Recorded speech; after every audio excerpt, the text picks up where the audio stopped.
Malayalam industry കണ്ടതിലെ ഏറ്റവും നല്ലൊരു മനുഷ്യനാണ്. താങ്കളെ മലയാളികൾ സ്വീകരിക്കുന്നത് ഒരു അവാർഡ് എന്നുള്ള നിലയിലല്ല, താങ്കളുടെ കഴിവിനെ മലയാളികൾ എന്നും സ്വീകരിച്ചിട്ടുള്ള ചരിത്രമേ ഉള്ളൂ. എല്ലാം സ്വീകരിച്ചിട്ടില്ല ബ്രദർ.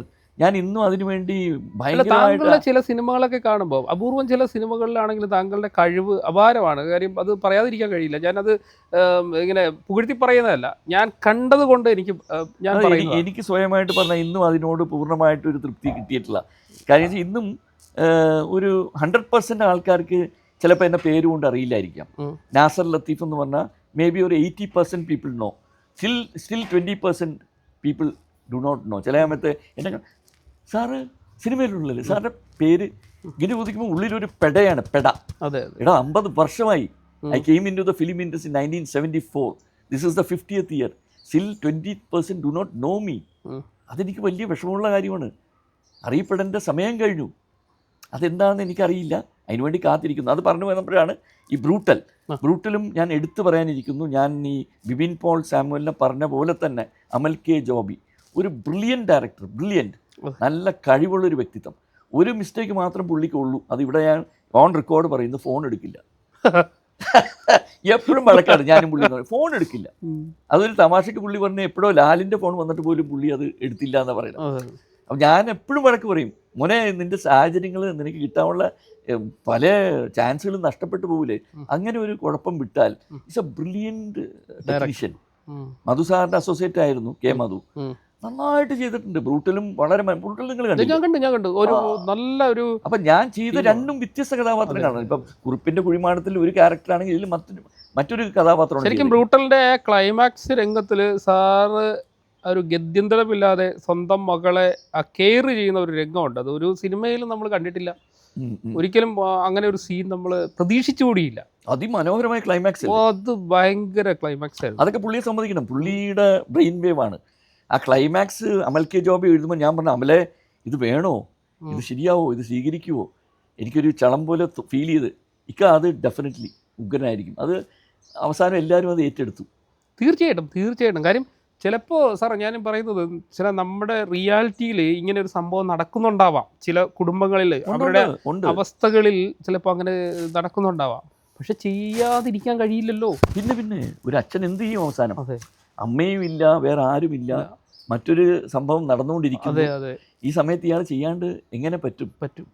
അയാളുടെ മാനസികാവസ്ഥ അത് ചെയ്തുകൊണ്ടിരിക്കുമ്പോൾ ഓരോ സീൻ ചെയ്യുമ്പോഴും ഇവിടെ എനിക്ക് റെസ്ട്രിക്ഷൻ ഇല്ല, എനിക്ക് ഫ്രീഡം തന്നിട്ടുണ്ട് അഭിനയിക്കാനുള്ള. ഇത് പാടുള്ളൂ, ഇത് പാടില്ല, അങ്ങനെയില്ല.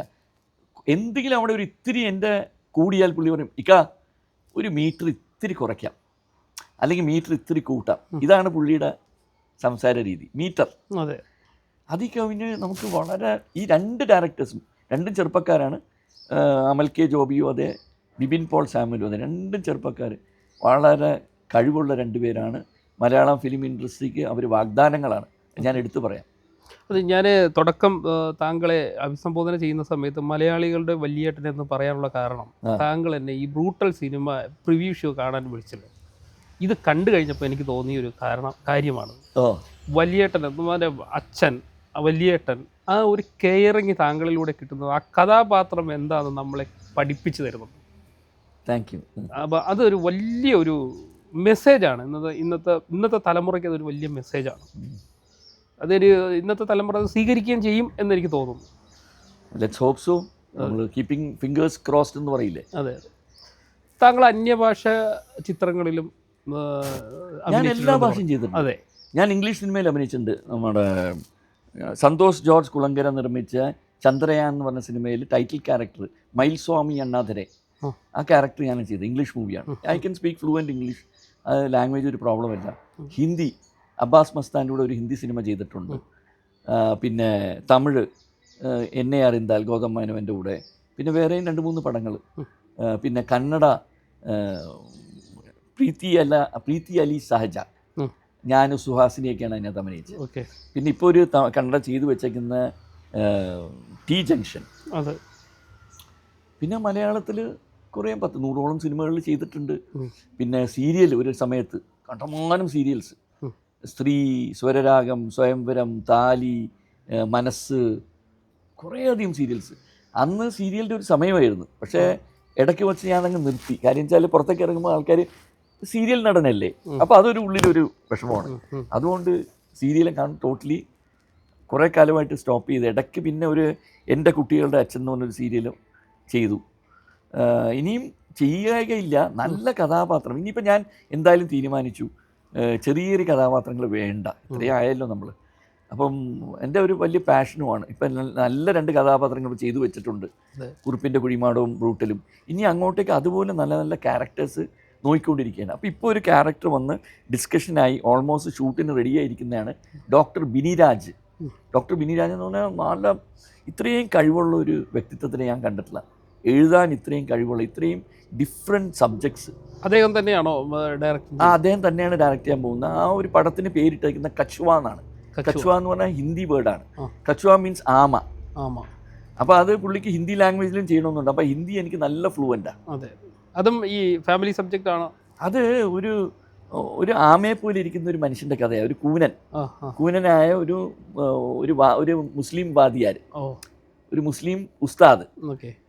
അയാളും അയാളുടെ 3 പെൺമക്കളും അയാളുടെ ജീവിതത്തിൽ വന്ന് കയറുന്ന വേറൊരു കൊച്ചു പെൺകുട്ടിയും ഈ ആമയും ഇയാളും തമ്മിലുള്ള അങ്ങനെയുള്ള ഒരു ബന്ധവും അതൊക്കെ ബേസ് ചെയ്തിട്ട് നമ്മൾ ലൊക്കേഷൻ പുള്ളി വെച്ചേക്കുന്ന കാസർഗോഡ് ഉപ്ല എന്ന് പറഞ്ഞ സ്ഥലമുണ്ട്, അവിടെ വെച്ച് ഷൂട്ട് ചെയ്യാനാണ്. അതിൻ്റെ ഇപ്പോൾ പ്ലാനിങ് നടന്നുകൊണ്ടിരിക്കുന്നത്. നിർമ്മിക്കുകയാണ്? ഇല്ല, ഞാൻ നിർമ്മിക്കുന്നില്ല. പുള്ളിയുടെ തന്നെ ഏതോ ആളുണ്ട്. നിർമ്മാണം എന്ന് പറഞ്ഞാൽ ഒന്നോ ടെൻഷനാനിയാണ്, രണ്ടും കൂടി കൊണ്ടു നടക്കാന്ന് പറഞ്ഞാൽ അഭിനയിക്കുകയും പിന്നെ നിർമ്മിക്കുകയും ചെയ്ത് കഴിഞ്ഞാൽ നിർമ്മാണം എന്ന് പറയുമ്പം 100 ടെൻഷനാണ്. പക്ഷെ ചില സമയത്ത് അത് ഗുണകരമാവും. ഇപ്പം ആഷിക്ക് വന്ന ദിവസം നിർമ്മിക്കുന്ന സമയത്ത് ആ ലൊക്കേഷനിൽ ടെൻഷൻ തന്നെയായിരുന്നു. പക്ഷെ ആ ടെൻഷൻ വെച്ചുകൊണ്ട് അഭിനയിച്ചുകൊണ്ട് എനിക്ക് കുറേയധികം ആ കഥാപാത്രം ഭയങ്കരമായിട്ട് എന്താ പറയുക ഡെപ്ത്, ദുഃഖങ്ങളൊക്കെ വന്ന് അവിടെ നാച്ചുറലി ദുഃഖം അനുഭവിച്ചുകൊണ്ടിരിക്കുക. ആ ദുഃഖം ഓൾറെഡി ഫേസിൽ അവിടെ തന്നെ വന്നു. അധികം റിസ്ക് എടുത്തില്ല അഭിനയത്തിന്. ഇല്ല, നമുക്ക് ചെയ്യാം. ഞാൻ പറഞ്ഞില്ല, ഞാൻ ബിലീവ് ചെയ്യുന്ന ഒരു ആർട്ടിസ്റ്റ്, ഒരു ആക്ടർ എന്ന നിലയ്ക്ക് ഒരു പിച്ചക്കാരനായിട്ടും അഭിനയിക്കണം, മുതലാളിയായിട്ടും അഭിനയിക്കണം. അതാണ് ഒരു ആക്ടർ. അല്ലെങ്കിൽ ഇയാൾക്ക് അതേ പറ്റൂ, അയാൾക്ക് ഇതേ പറ്റുന്നില്ല. ഞാൻ ചില സമയത്ത് സിനിമാ രംഗത്തുള്ളവരോട് ചിലവർ കാണുമ്പം ഫ്രണ്ട്സ് എന്താടോ സിനിമയ്ക്കായിട്ട് താൻ നമ്മളെ വിളിച്ചില്ലല്ലോ, അത് ഇക്കയ്ക്ക് പറ്റിയൊരു വേഷം ഉണ്ടായില്ല. അപ്പം ഞാൻ ചോദിക്കും, ഇക്കയ്ക്ക് പറ്റുന്ന എന്താണ്? കൊമ്പും വാലും ഉള്ളതാണ് ഇക്കയ്ക്ക് പറ്റുന്നത്? അങ്ങനെയില്ല. An actor should be able to do any character. അപ്പോൾ അതിനുള്ള 2 വലിയ ഉദാഹരണമാണ് ഇപ്പോൾ ചെയ്തു വെച്ചിരിക്കുന്ന സിനിമ. ആഷിക്ക് വന്ന ദിവസം എന്ന ചിത്രത്തിനാണെന്ന് തോന്നുന്നു 2017-2018 ദാദാ ഫാൽക്കെ അവാർഡ് താങ്കൾക്ക് അതെ കിട്ടുന്ന ആ കൊല്ലം നോമിനേഷൻ ഉണ്ടായിരുന്നു സ്റ്റേറ്റിൽ. പിന്നെ 4 ഇൻ്റർനാഷണൽ ഫെസ്റ്റിവലിൽ അവാർഡ് കിട്ടി. അത് എവിടെ വെച്ചായിരുന്നു താങ്കൾ ഏറ്റുവാങ്ങിയത്? അത് ഞാൻ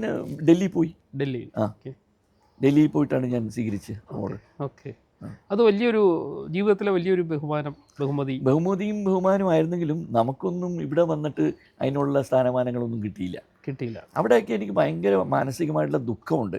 എൻ്റെ ഓർഗനൈസേഷനായ അമ്മ പോലും എനിക്ക് അവിടെ ഒരു പൊന്നാട അണിയിച്ചില്ല. എനിക്ക് വളരെ ദുഃഖം തോന്നിയ ഒരു നിമിഷമാണ്. ഞാൻ സത്യയുടെ അവിടെ ആ ഫംഗ്ഷന്, അമ്മയുടെ ഫംഗ്ഷന് പലവരെയും അവിടെ സ്വീകരിച്ച് പൊന്നാട അടിക്കുകയും പല ട്രോഫികൾ കൊടുക്കുകയൊക്കെ ചെയ്യുമ്പോൾ എൻ്റെ ഒരു മെൻഷൻ അവിടെ വന്നില്ല. അതെനിക്ക് വളരെ ദുഃഖം ഉണ്ടാക്കി. അമ്മയിൽ താങ്കൾ എത്ര നാളുകൊണ്ട് ഉണ്ട്? എനിക്ക് തോന്നുന്നൊരു 10-20 വർഷമായി കാണും. 20 വർഷത്തെ എക്സ്പീരിയൻസ് അമ്മയിലുണ്ട്. ഉണ്ട്. 1-2 തവണ ഇലക്ഷനും നിന്നു, ജയിക്കാൻ പറ്റിയിട്ടില്ല. എന്നുവെച്ചാൽ എന്താണെന്നറിയോ, എനിക്കുള്ള ഏറ്റവും വലിയ ദൂഷ്യം ഞാൻ ഔട്ട്സ്പോക്കണാണ്. ഇങ്ങനെ പച്ചയ്ക്ക് തുറന്ന് പറയും. അപ്പം അങ്ങനെ ഒരു അപ്ബ്രിങ്ങിങ് ആണ് എൻ്റെത്. എനിക്കിത് സോപ്പിടാനൊന്നും എനിക്കറിയില്ല. പിന്നെ നാച്ചുറലാണ് എൻ്റെ അഭിനയമാണെങ്കിലും എൻ്റെ സംസാര രീതിയാണെങ്കിലും എൻ്റെ പെരുമാറ്റമാണെങ്കിലും നാച്ചുറലാണ്. പ്രശാന്തിനോട് എനിക്ക് ഇഷ്ടമുണ്ടോ? ഇഷ്ടമുണ്ട്. ഇല്ലയോ? ഇല്ല. അത് മുഖത്ത് നോക്കി പറയും. പക്ഷേ I don't like you, please, നമ്മളത് ശരിയാവില്ല. ഇഷ്ടമാണെങ്കിൽ പറയില്ലേ, നക്കിക്കൊല്ലുമെന്ന് പറയില്ല. ആ ഇഷ്ടമുണ്ടെങ്കിൽ അത്രത്തോളം പ്രിയം കാണിക്കുന്ന ആളാണ്. ഇപ്പോൾ വനിതകളുടെ ഒരു സംവരണമായിട്ടാണല്ലോ അമ്മ ഇപ്പോൾ പോയിക്കൊണ്ടിരിക്കുന്നത്. ഇപ്പോൾ ഇത്തിരി കോൺട്രവേഴ്സിയൊക്കെ വന്ന് ആകെ അതിനകത്ത് ഇപ്പം ഒരു വല്ലാത്തൊരു സിറ്റുവേഷനാണ്. അതൊന്ന് ഇപ്പം 21-ാം തീയതി, അതായത് നാളെ കഴിഞ്ഞ് മറ്റന്നാൾ നമ്മുടെ അമ്മയുടെ ഇതാണ്, ജനറൽ ബോഡിയാണ്. അപ്പോൾ അതിൽ പല തീരുമാനങ്ങളും വരും. ഇതൊക്കെ ഒന്ന് എന്താ പറയുക, കലങ്ങിത്തെളിയണമെന്ന് പറയില്ലേ.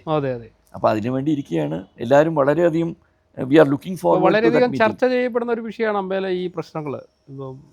അതെ, തമ്മിൽ ഈ അങ്ങോട്ടും ഇങ്ങോട്ടും ചെളിവാരി പറ്റി. അതുകൊണ്ട് ഞാൻ തന്നെ ഈ തവണ ജയിക്കാത്ത വളരെ നന്നായി എന്ന് ഞാൻ ആശ്വസിച്ചു. നന്നായി, നമുക്ക് ഈ ചെളിക്കകത്ത് കിടന്ന് ചെളി വാരിയ ഇങ്ങോട്ടും പെരട്ടാ അങ്ങോട്ടും പെരട്ടാ. So bad it is. Film industry എന്ന് പറയുമ്പം സ്പെഷ്യലി അവിടെ ജാതി മതം ഇല്ല. നമുക്ക് സിനിമയിൽ കലാകാരന്മാർക്ക് ജാതി മതമൊന്നുമില്ല. ഓക്കെ, നമുക്ക് എല്ലാവരും നമ്മളൊക്കെ അങ്ങോട്ടും ഇങ്ങോട്ടും സ്നേഹിച്ച് പോകുന്നവരാണ്. അങ്ങനെയാണ് ഞാൻ വളർന്നു വന്നേക്കുന്നത്. അതുപോലെ തന്നെ പൊളിറ്റിക്സ് ഇല്ല. പക്ഷെ ഇതെല്ലാം ഇപ്പം അതിനകത്ത് പതുക്കെ പതുക്കെ കയറി വരുന്നുണ്ട്. അത് ദൂഷ്യമാണത്.